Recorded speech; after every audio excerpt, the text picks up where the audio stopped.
Mr. Richard Marr. So at this point, also in the program, we're going to have music by Ricky Beyer, The Temptations, Eddie Bibb, and then also our most important message will be from Reverend Allen today. Okay, so let me stop the screen share for a while and welcome everybody who are here. I am your Leadership Council member. I'm going to now let you know that today's program, of course, is our wonderful speaker, Reverend Allen, is going to be talking about something that is crackly and supple. Ooh, crackly and supple. Yeah. But also, of course, we have our tech chair. Look at him with his equipment, his earphones on. He's all ready to go. And then we also have our practitioner who is going to be leading us through the affirmation. But before doing so, why don't we do our mission statement? So let's see. There you go. All right. So if you would like to undo your mic and join me in, fine. Otherwise, let's just all say our mission statement together. Our mission is transformation through spiritual practice, education, service, empowerment, and by living inspired lives. Okay, great. Now I'm going to bring our practitioner for today, Mr. Richard Marr, and he is going to let us know what the affirmation is, and then he's going to have an opening prayer for us. The stage is yours, Richard.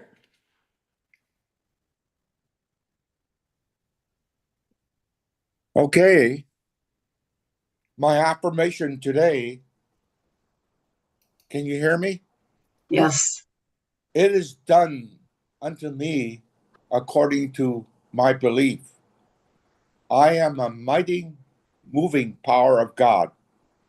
And as my dead, dry skin evaporates, I am the mighty moving power of God. I embrace my rich, soft, and supple self, and it is done unto me as I believe, and so it is. And so it is. Well, thank you, practitioner. What a wonderful message to start our day with. Was that our opening prayer to pray to our dead skin and peeling skin? I guess that might be the case. And now I would like to continue. I have pasted the program onto our chat box in case you want to follow it along, because we're going to now start the music with a musician for the day. And because it's online, we are privileged to bring all kinds of luminaries. For example, Ricky Byers. I have heard her sing so many times. I have seen her, I have met her.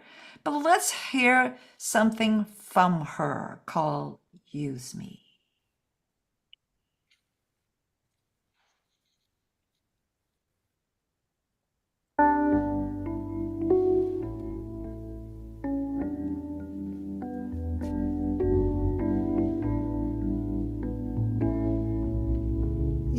Use me, oh God, I stand for you, and here I'll abide as you show me all that I must do.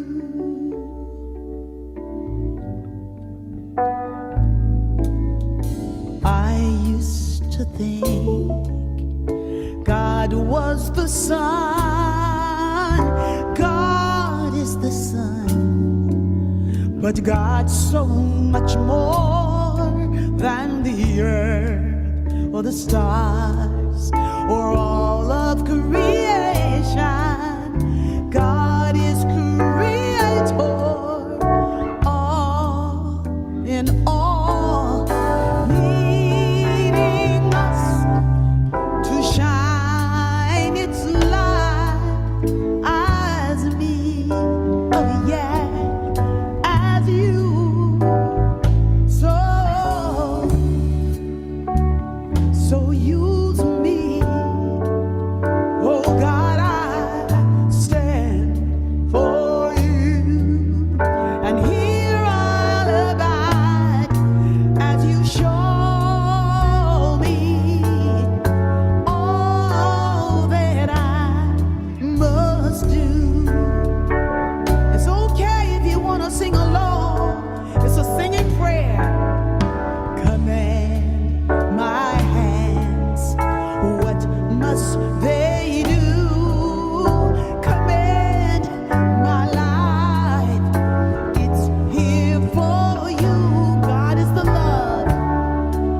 God is creator, makes all things new.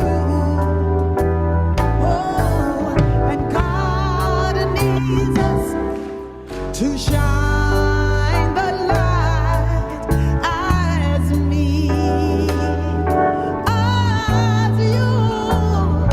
So use me. Oh God, I stand for you, and here I'll abide as you show me all that I must do. Show me all that I must do. Show me all that I must do.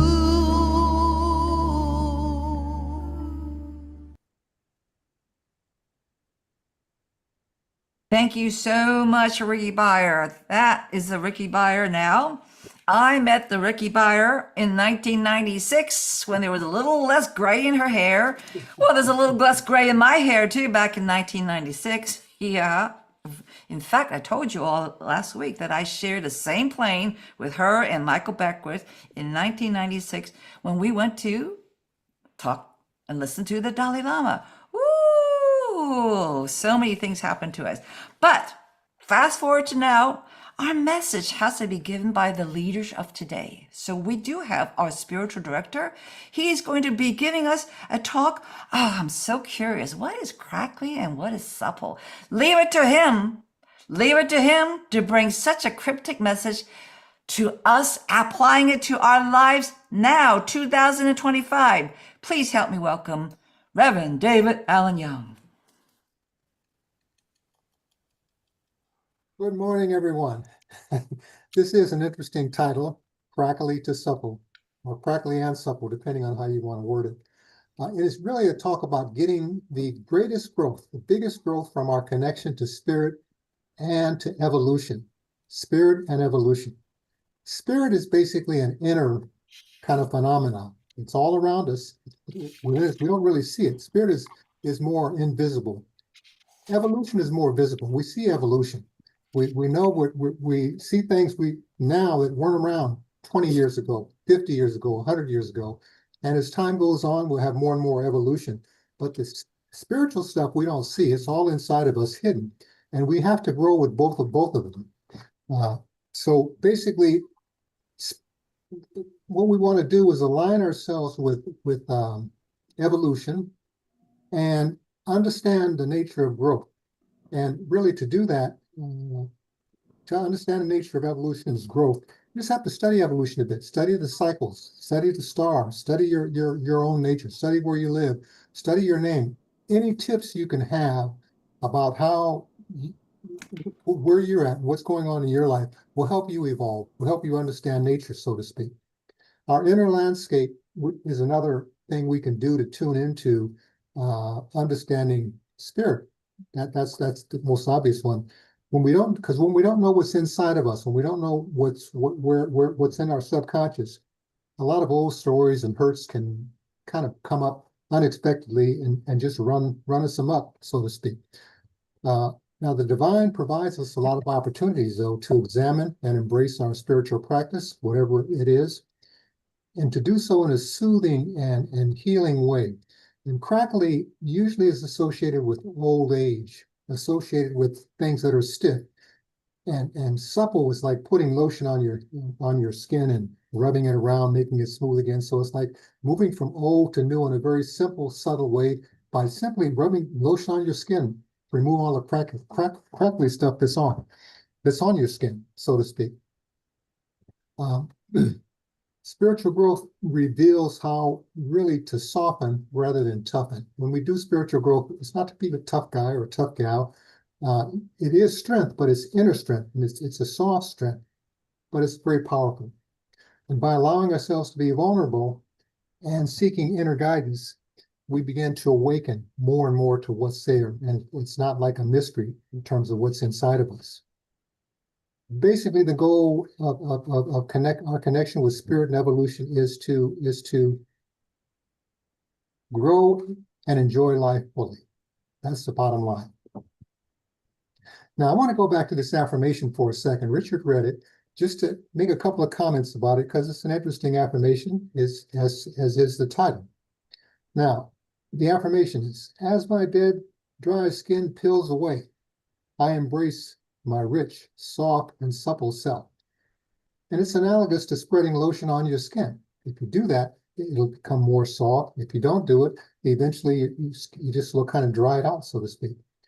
We need moisture in our life, sort of spiritual moisture, and we need to pay attention to that moisture to keep things healthy, physically and figuratively. If you want to look good, you have to be supple, so to speak. You can't be all crackly and look good. Supple makes things, just kind of smooths things over, makes everything run a little better, including our looks. By embracing growth and evolution, the two of those together, we can nurture ourselves to be the best that we can be.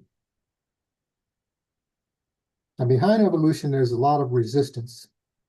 And it's something that's irresistible. You can't resist evolution. Evolution is going to happen, and it's compelling us to move forward. In fact, within us, we can't even change our nature. We are wired to evolve. We're wired to do stuff. We're wired to produce stuff, to go someplace, to be somebody, to do things, greater things. Maybe it doesn't look great to other people, but it's great to us, so to speak. Now let's zero in for a minute on just evolution itself. The two are tied together. Now, evolution should be conscious. If we're conscious of evolution, we get more out of it than if we're not conscious. We just sort of see it around and we're sort of semi-conscious. But to be conscious of evolution requires us to sort of constantly go within and constantly look around at what is so, what's new about life this year than what wasn't there last year. You can't, year by year, you might not notice it, but every 10 years, 30 years, you definitely notice evolution just moving along. And there's a principle that I'm going to talk about more later called the 80-20 principle, which can help you identify small, nourishing levels of input that give great returns. And the principle is basically by focusing on the 20% of subjects and 20% of spiritual practices that really advance us, we're going to grow faster than when we focus on everything at one time. So, for example, if you have 10 spiritual practices that you dabble in, you're not going to grow as much as if you focus on the top one that does you the most good. So by focusing on the top practice or the practice that gives you the most bang for your buck, you're going to grow a lot faster than if you try to focus on all 10 things at the same time. They may all be good practices, but basically you want one practice, you want to pick the single best practice to really get you to grow, to get the greatest growth from your connection to spirit and to evolution. Now, we don't need to try to do everything at the same time. In fact, we should stop trying to do everything and instead focus on creating the maximum softening and healing for yourself. When we feel crackly and when we feel dry, we often try to fix a lot of different stuff to get moving more quickly. But we should focus on just the most important things. Now, we can step back from this and sort of ask a question. Well, why are we here in the first place? This is part of it, but crackly and supple are sort of a subset. But in general, the bigger picture is, why are we here?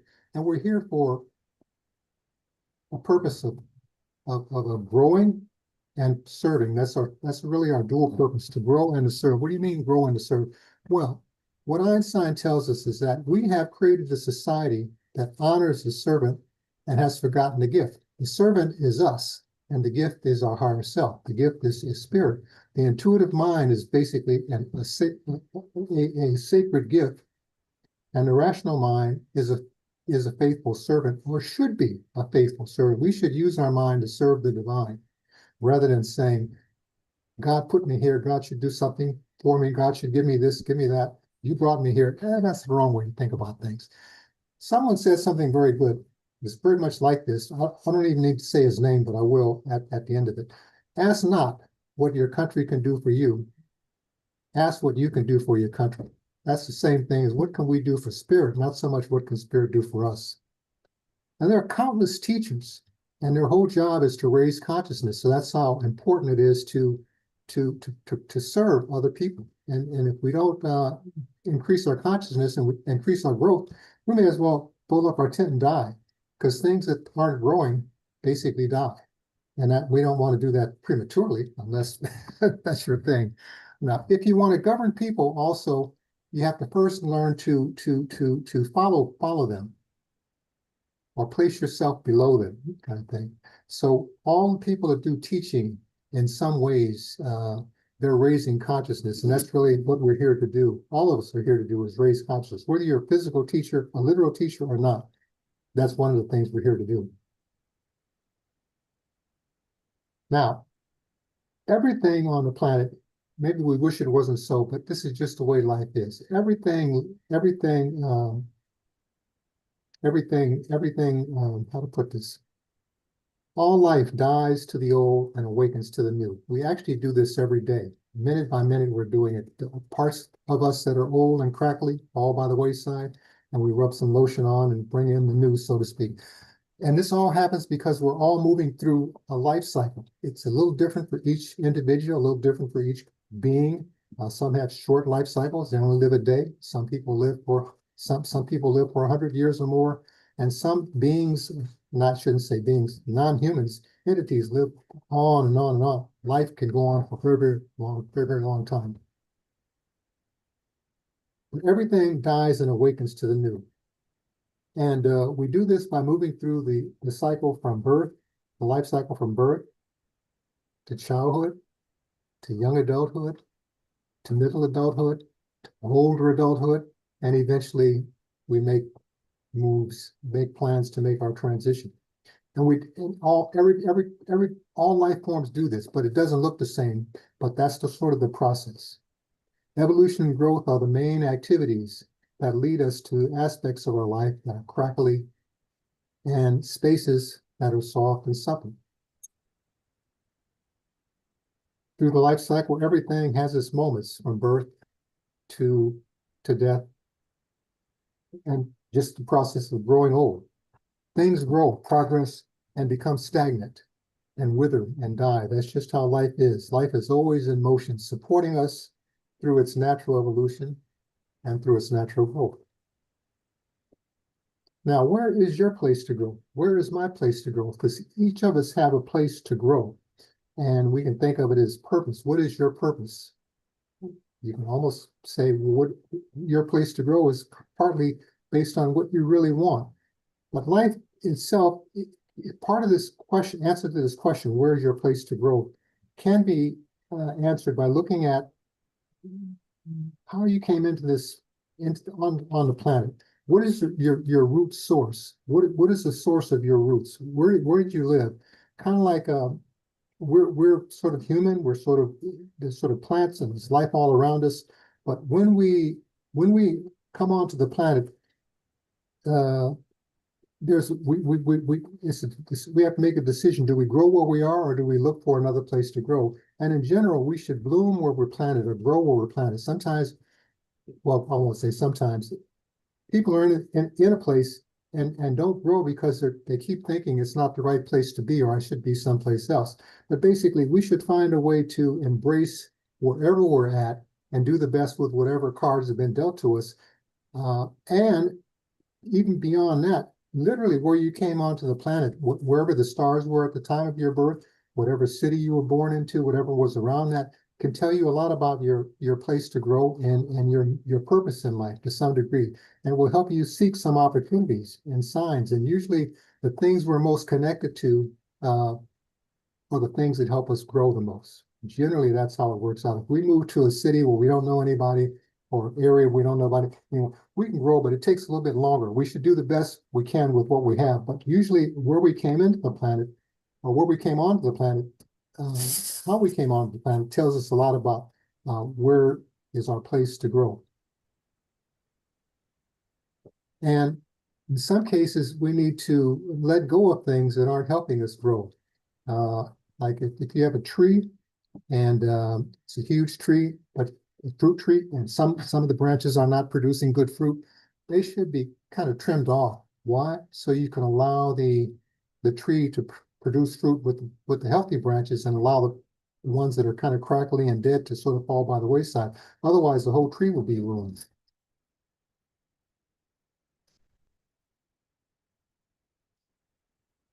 It turns out knowledge has a big role in this too. The more we know, the more we grow and create.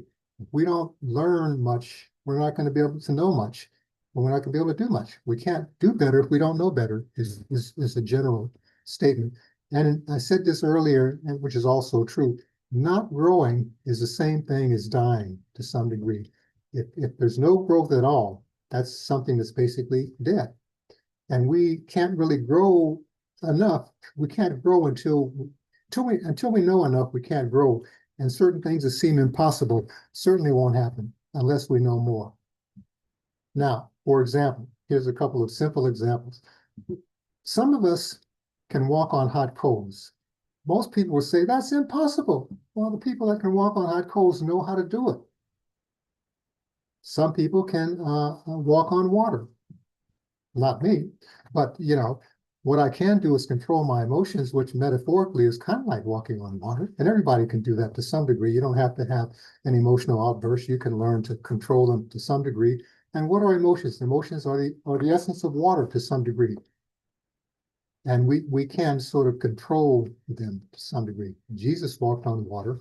And if the water is calm and smooth, it's more likely you can walk on it easier. And if the waves are up and down and all over the place.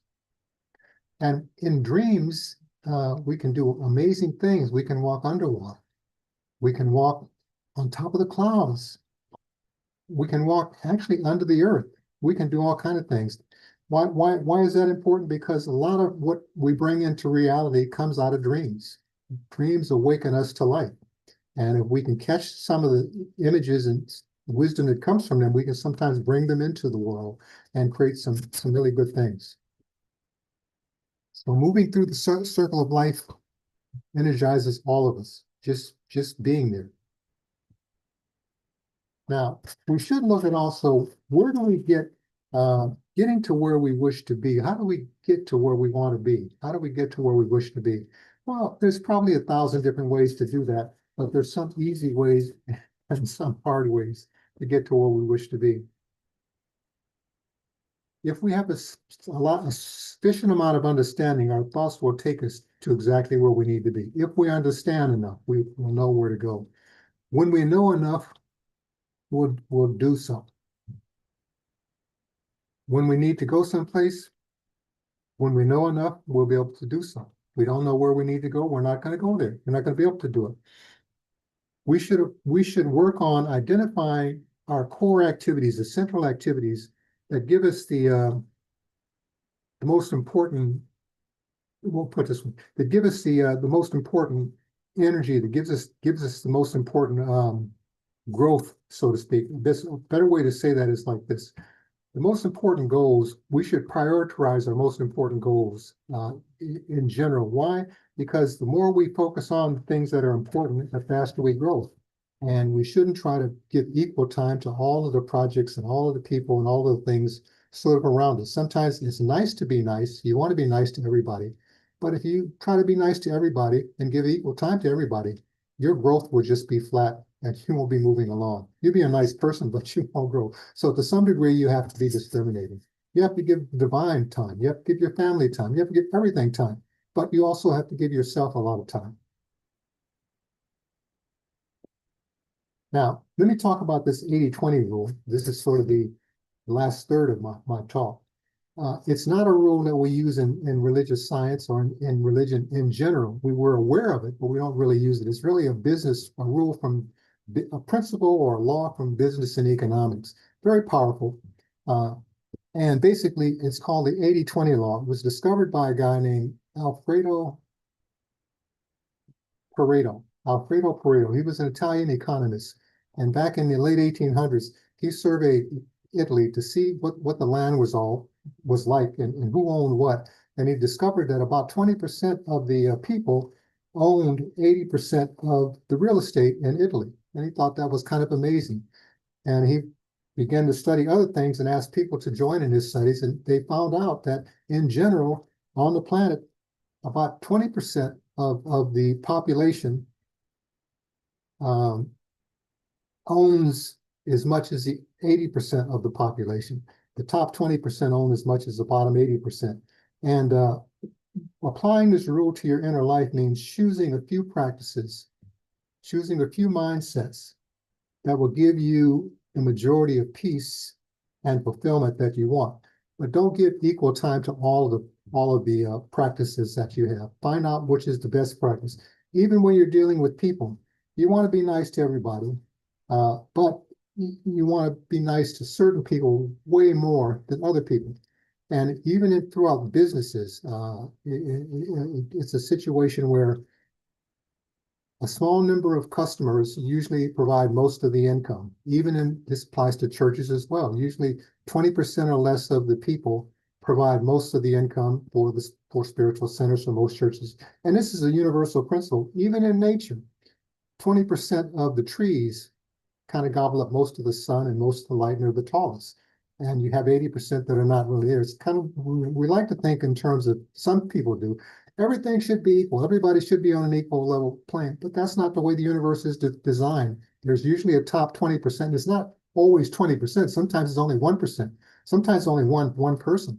But usually there's a small group that's in the leadership role, and this for very good reasons. And we should strive to be there if we really want to move quickly. It's almost like another way of looking at it is to look at your own situation in terms of applying this 80-20 rule. I bet that most of you, you look in your closet, 20% of the clothing in your closet you wear, the other 80% is just hanging on the rack. It's just sort of there. If you look in your living room or your office space, maybe 20% or a small percentage of the stuff you really want, but most of it is just there. Kind of, looks nice, it looks good. Oh, you got a lot of books, but how many of them do you read? Well, you put it that way. Not most of them, we don't. But the idea is we need to be discriminating. That's what this 80-20 rule means. We know that growth is really about subtraction rather than adding. It's taking away things that hold us back is what growth is all about. So the 80-20 rule just helps you to say, pick out the things that are most important in whatever your endeavor is and focus on those, and let the other things kind of fall by the wayside. Don't try to please everybody, because if you do, you're not going to advance as quickly as you'd like to. Now, if you have the attitude, which some people just could, I don't want to grow spiritually fast. None of us have that attitude. If you did, then you could be like the 80% and just take one step at a time. Now, this brings up another point, another title that's related to this 80-20 rule. And it's become, you've all heard the term profit maximization. When you go to business school, that's what they talk about, is you should learn to maximize your profits. That's up to a point, that's kind of a good thing, but a lot of times that's a bad thing. But the Pareto principle, or this 80-20 rule, is a profit maximizing formula. There's others, but basically what it's saying is if you do a little, it can mean a whole lot, depending on what it is. But we need to bring kind of that thinking into our spiritual growth, so that we're kind of letting some of the dead wood in our lives fall by the wayside, and focusing more of our attention on the things that are really producing the best growth. Now, here's another metaphor. By pruning back the dead wood on a tree, for example, you're cutting off some of the tree, but you're allowing that energy to really flow into the rest of the tree to make good fruit and to make things much stronger. And this whole idea of being kind to everyone is important, and we should do that with smiles and handshakes and whatever. But we do have more important relationships in our lives than everyone. And so we should spend more of our time there. But if you were the kind of person who wants to give equal time to every single person, your growth would be sort of flat. Now, leaving many things behind to focus on a few things is basically the essence of being able to speed up your spiritual growth. It's focusing on the few things that are more high-powered than on everything. The 80-20 rule, for example, teaches us to prioritize consistency. in a few areas, instead of managing to managing habits or other projects in a way that tries to give energy and attention to all of them, we can't get very far doing that. So I mentioned this thing earlier about if you have 10 habits, say 10 habits of or 10 spiritual practices, not spiritual, you could have 10 spiritual, that's too many. You need to have one or two. But if you, in terms of habits, you should pick one if it's a good habit that takes you forward, and the other ones kind of let them fall by the wayside. It's almost like, if you want to be in the top 20%, understand what the top 20% does. Now, if you're in the top 20% and you decide, I want to be more efficient, I want to earn more money, I want to get more advanced progress, well, be in the top 20% of the 20%. That means you're in the top 4% of the whole population. And if you really want to advance, then you go and be in the top 20% of the top 4%, and you're in the top 1%. And people that are into economics that are making that kind of money, that are in the top 1%ers, we tend not to like them if we're not anywhere close to them.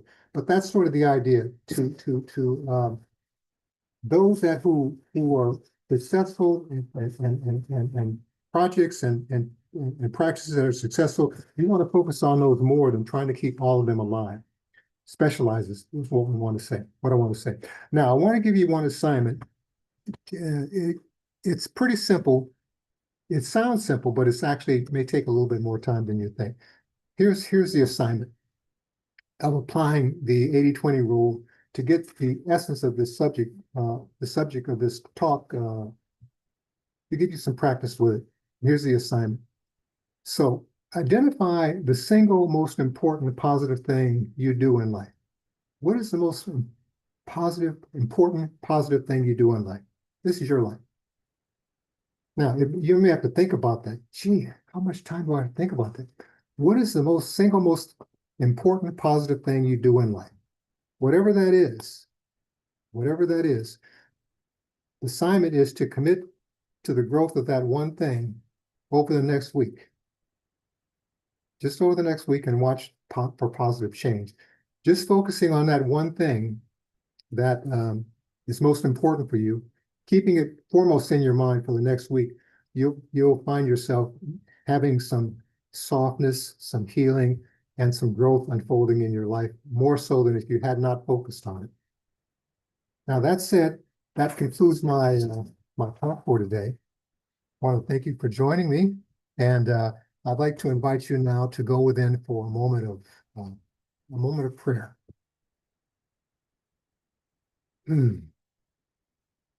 Just drop into your heart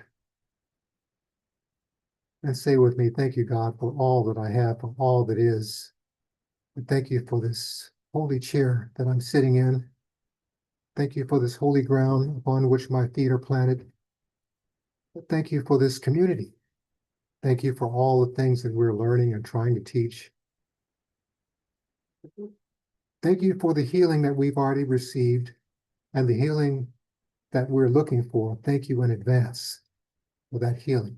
For we understand and know that whatever we need, the divine understands it even before we do. And I accept and know that whatever it is that we want is becoming a little bit more clear day by day. For when we can act on what we really want, the universe supports us more and more and more. And things continue to grow and expand at an accelerated rate. So I say thank you, God, for this day. Thank you for those that are here. Thank you for all things great and small. And with that, I simply allow these words to rest. And I invite you to join me in silence by simply saying, thank you, God. And so it is. Amen.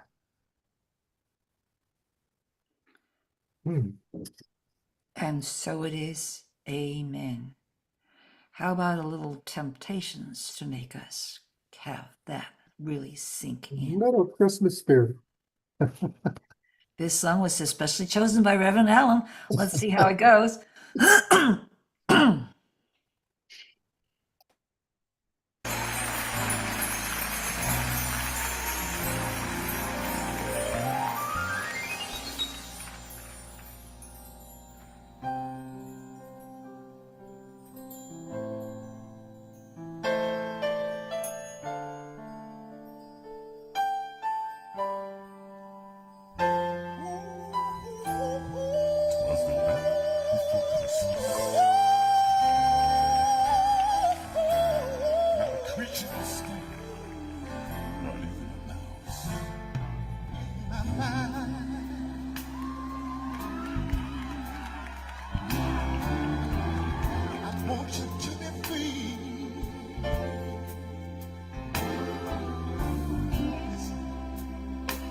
all of my wings.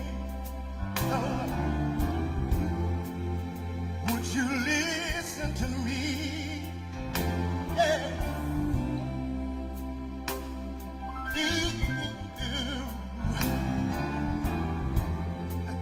Now hear what I say. We wish you all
Merry Christmas to each one of you.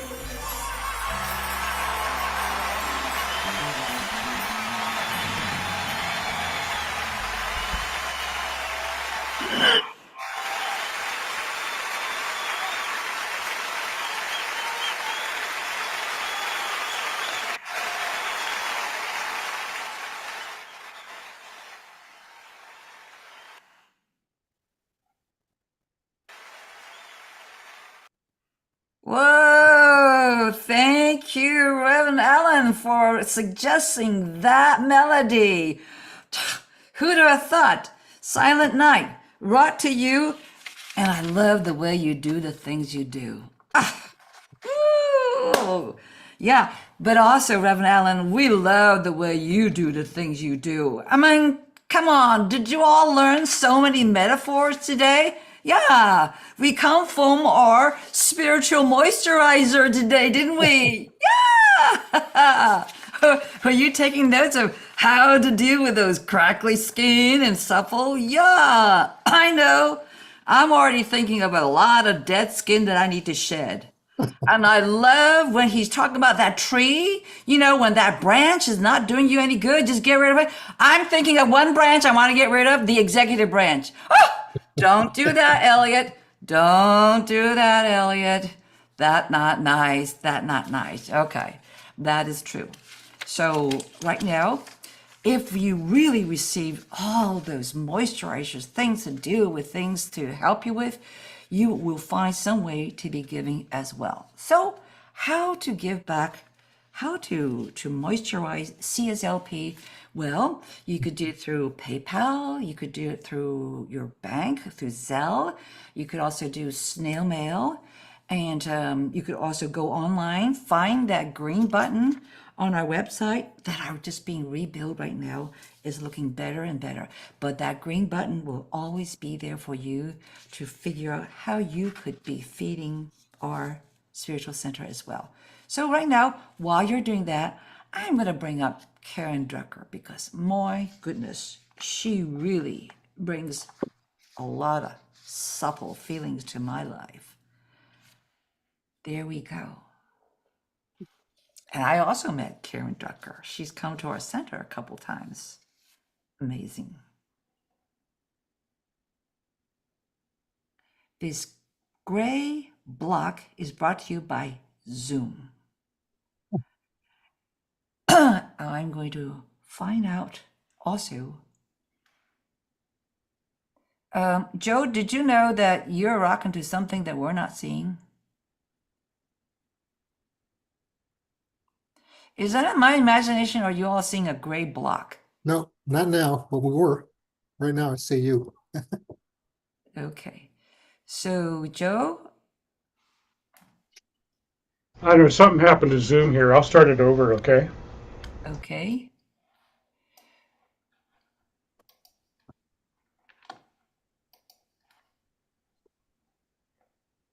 Otherwise. And this one is, blessing to the world. All right.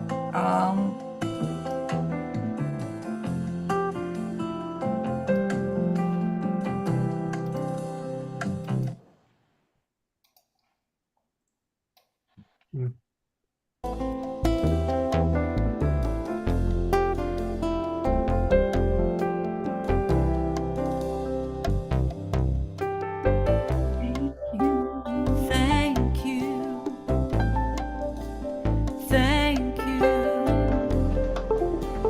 Thank you. Thank you. Thank you. Thank you. Thank you. Thank you. I promise in this moment to keep my heart wide open. With every breath I take, I'm grateful. I promise in this moment. Okay, thank you, Karen Drucker. Now it is your turn to bring some singing, some tunes. How about if we find the giving affirmation, and then I'm going to bring Richard afterwards to lead us in this section on how to give thanks with your voice.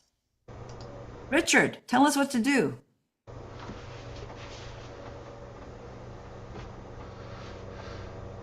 Richard, you are needed to be unmuted. How's that? Better. All right. It's a giving affirmation. I bless this gift with all my love. As I give, I embody prosperity and abundance, knowing I am fully supported by the universe. This is a symbol of my love and gratitude. It does great work in the world and return to me easily, effortlessly, and often. And so it is. And so it is. All right.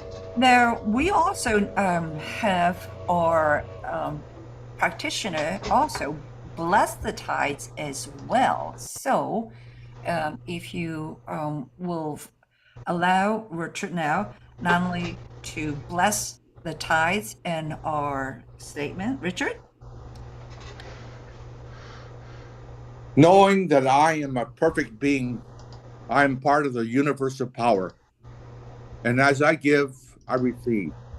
Therefore, I bless this tithe, I bless this offering, knowing that it is done unto me as I believe, and so it is. And so it is. All right. So we have a little time, and we're going to bring up another musician. And he is actually one of Reverend Allen's favorite musicians, too, Eric Bibb. And he has a song called Shingle by Shingle.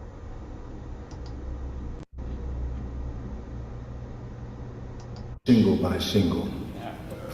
And shingle, you know, like on the roof of a house. I'm sure there's a word similar in Dutch. But it's those things on a roof that go like that, you know. Dakpannen. Exactly. Just checking.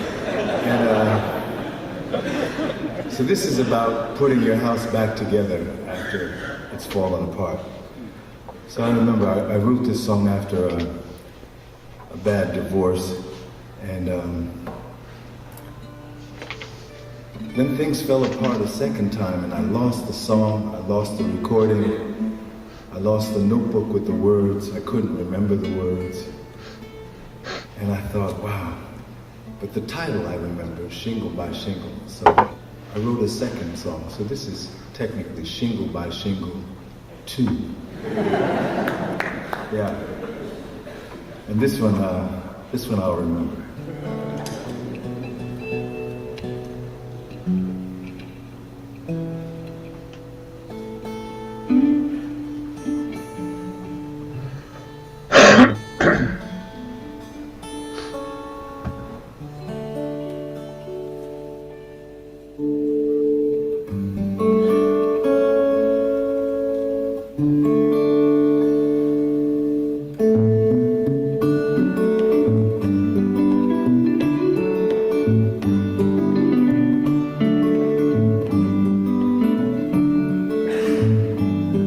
Folks stumble and fall, ain't nothing new at all.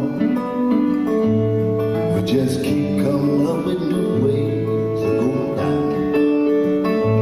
Whether you're poor or rich, at the bottom of the ditch, you can finally see the light, turn your life around. Shingle by shingle, I'm patching up the roof. Roll by roll, ringing in the crowd. Love makes a change, I'm living the proof. New waters in the well, and I'm grateful for every drop. I've had my share of debts, some regrets. I'm leaving all that behind and moving on. God, today I can truly say my soul's dark night is turned to dawn. Shingle by shingle, I'm patching up the roof. Row by row, ringing in the crowd. Love makes a change, I'm living the proof. Waters in the well, and I'm grateful for every drop.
Whoa. Oh, wow, that was so soothing. That was so soothing. Leave it to Reverend Allen. Put the whole program today. He said that he will bring you to crackly to supple. I stand corrected. I said crackly and supple. No, he said crackly to supple. And you know how he did it. All his little salve, his ointment. First of all, he's bringing us not the shingles that you suffer with your skin. No, it's that kind of shingles, isn't it? Not that shingle. Shingle, well, shingle. That's what he's talking about. Oh, we are so ready to be brought to the right spirit of. Now, we have so many other things to get us ready for the season. A lot of good things happening. Thank you. Announcement. Definitely tomorrow, yes, it's another Mindfulness Wellness Toastmaster meeting. I hope to see one of you here today because how did Richard get to be such a good speaker? How did the past Reverend Carolyn get to be so good? How did Reverend Linda become such a good? How did Elliot get to be such a big mouth? Yes, every other Monday she's practicing. And now something else. Ooh, our candlelight service. Yes. And I'm going to bring Reverend Linda to come up and tell us a little bit more about that. Reverend Linda, what about this event? Well, we are ready to greet our group on December 28th.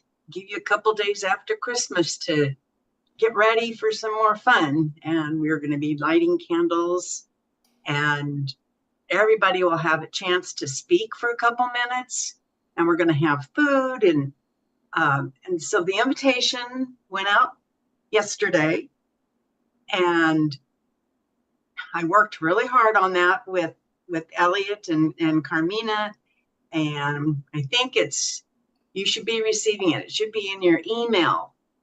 So if you're not one of the people that check email all the time like me, please check it because it has everything that you need to know what to bring. And then you have a little job of returning an RSVP, answering those questions.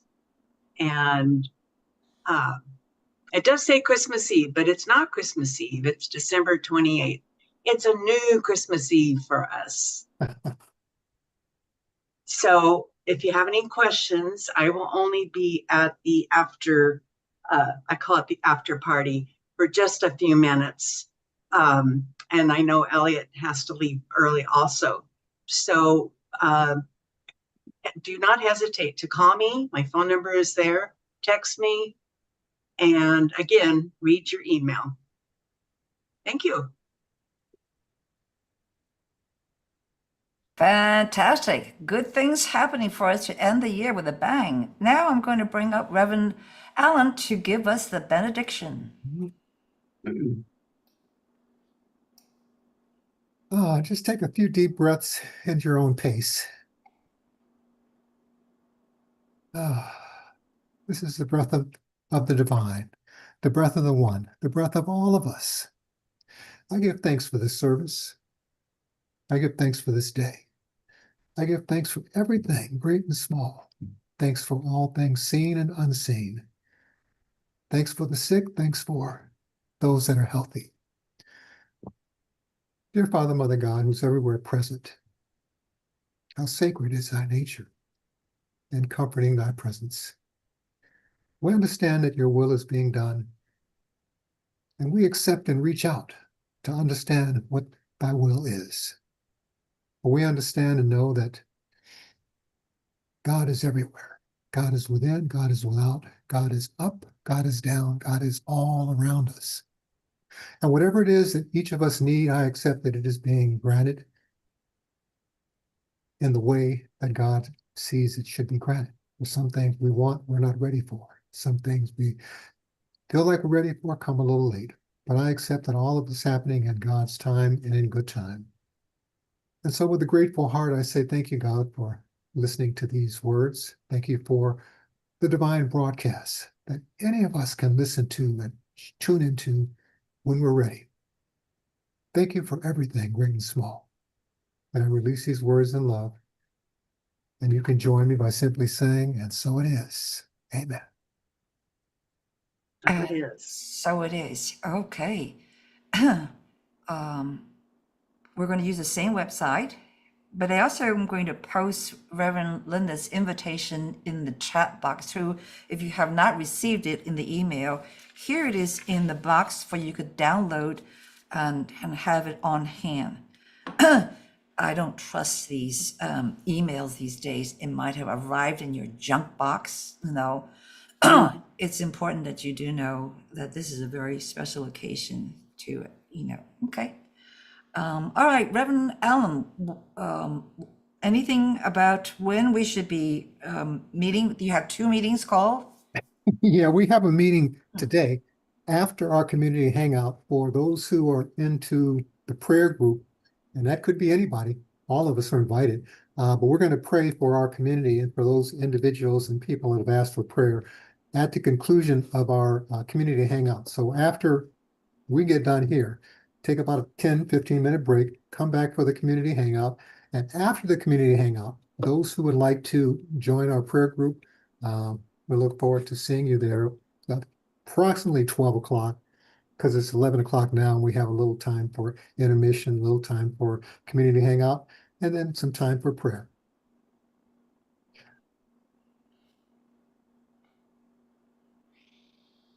Okay, so we'll see you guys in about 15. That sounds